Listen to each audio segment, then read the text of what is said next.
Okay, so we're gonna go over the expectations for your Crucible outline. Please understand these expectations are not necessarily for outlines in general. This is for this specific outline.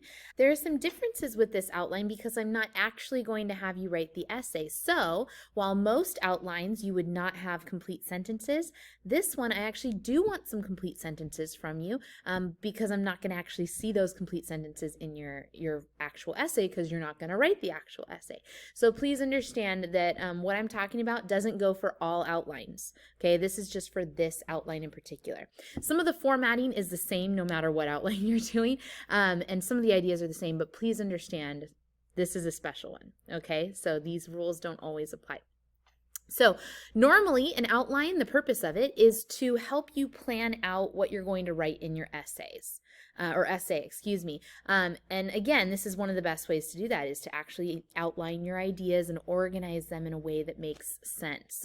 So, first of all, I just want to point out on the second and third pages, there's kind of a template or kind of an overview of what they should look like.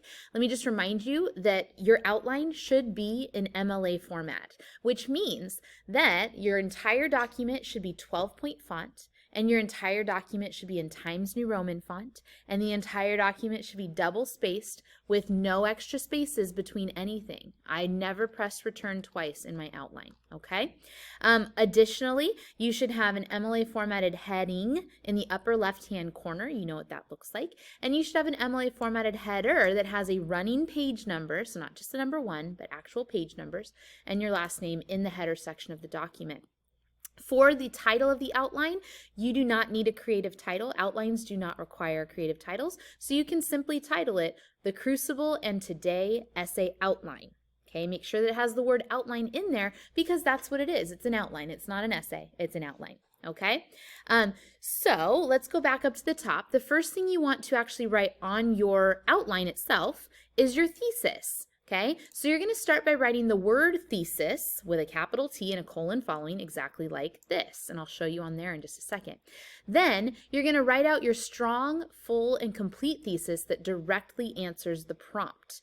You do not need to write out your full intro here, just the thesis statement. In fact, on your outline, if your thesis statement is longer than 1 sentence, you'll lose points. I only want a single thesis statement, okay? So this is what it looks like on your outline. Okay, that's where you actually write it out. Notice I have the word thesis, capital T, colon following, and then a sentence to follow. Do not give me a full outline on this, excuse me, do not give me a full introduction paragraph on this outline. I just want a single thesis statement right there. Okay, so that's the first thing you need. Next, let's look at our Roman numerals.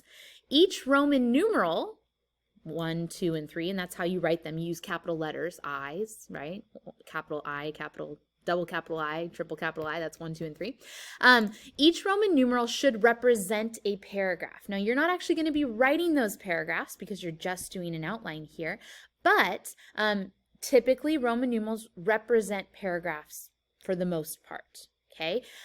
Next to each Roman numeral, write out a full and complete topic sentence that relates to your thesis. So your Roman numerals, I should see full and complete sentences next to your Roman numerals.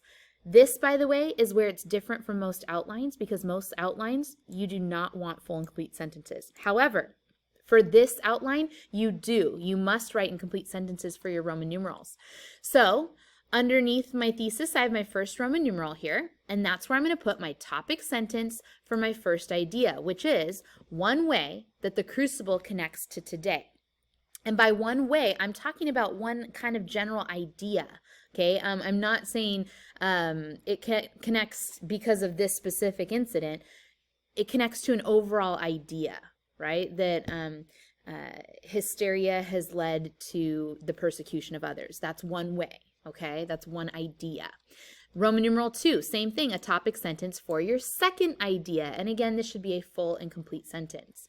And then Roman numeral 3, a topic sentence for your third idea, a third way that the Crucible connects to today. You only need 3 Roman numerals. You don't need more than that for this particular assignment. Okay, so Roman numerals are full and complete topic sentences. Capital letters. Capital letters represent concrete details. Those are your examples, okay? So the capital letters A and B, you need at least an A and a B. This is where you give evidence for your ideas. Okay, so you told me that hysteria leads to the persecution of others. Now prove it. Where do you see that in the Crucible, and where do you see that today? Okay, all that is required is a brief overview of the idea of the concrete detail you will use. For the capital letters, you may not write incomplete sentences. Okay, so Roman numerals, I want topic sentences, full sentences. Capital letters, you may not write incomplete sentences. So if I go down, underneath each Roman numeral, there will be a capital A and a capital B. Capital A should be an example from the Crucible. Capital B, an example from a current outside source. If you reverse the order, and let's say you put the outside source in A and you put the Crucible in B, that's perfectly fine. Okay, I don't care about the order. Whatever order makes sense to you is fine, but just know that you need an example from the Crucible and an example from today. So that's what your A's and B's will be underneath each topic sentence or underneath each Roman numeral. Underneath each A and underneath each B, you should be looking at your regular numbers, okay? The ones like 1, 2, and 3. Next to the regular numbers, write in how your concrete details relate to your topic sentence. This is going to represent your analysis or explanation or commentary. The analysis part needs to be in complete sentences. Okay, so you've got your number 1, and I give you kind of a guide for what to put there. Number 1, I should get your context for your quote. That doesn't need to be in complete sentences. Number 2, you're actually going to put the quote there. I'm not asking you to fully integrate your quote into a sentence. I'm asking you to just slap it into number 2. Okay? And then number 3, this is where I want you to write in complete sentences because this is your analysis. And these are some guiding questions for you. Okay? So what's significant about the quote? What does the quote reveal in relationship to your idea that you have in your Roman numeral or your topic sentence? And ultimately, how does this example connect today to the Crucible? Okay, so that's what you should be talking about in your 1, 2s, and 3s. Again, context of the quote, number 1. Number 2, give the quote with a parenthetical citation.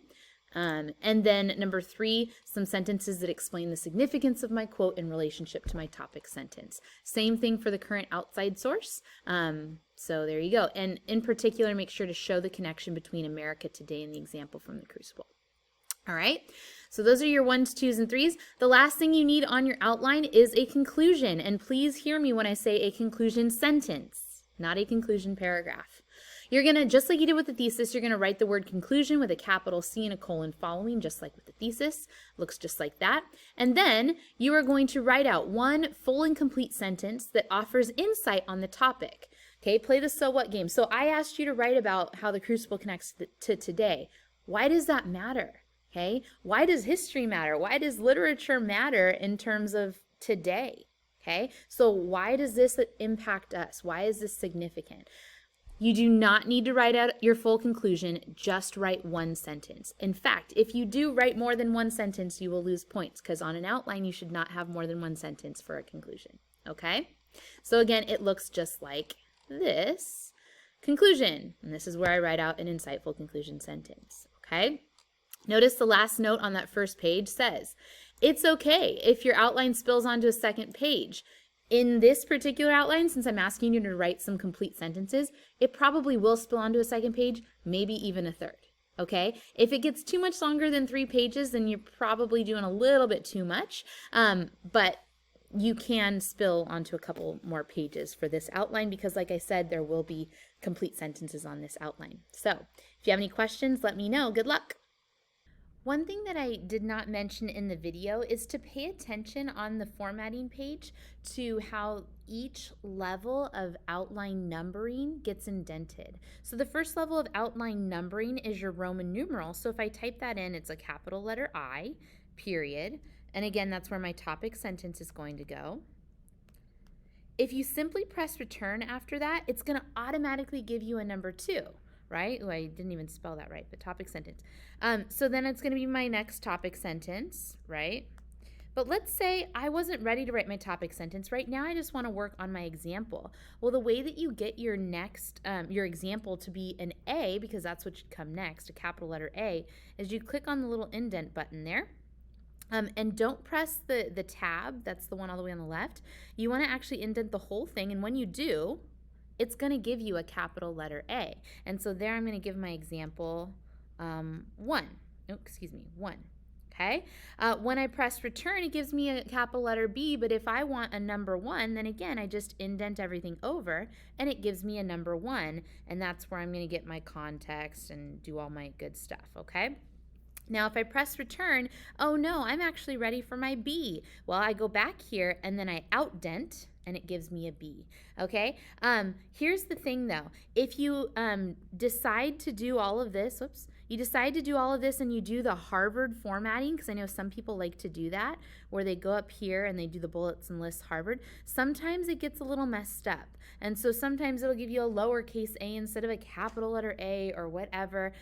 You should still be able to fix it by like highlighting the specific level that you want to fix, and then going here back to the Harvard and then actually giving you the one that you want lettered.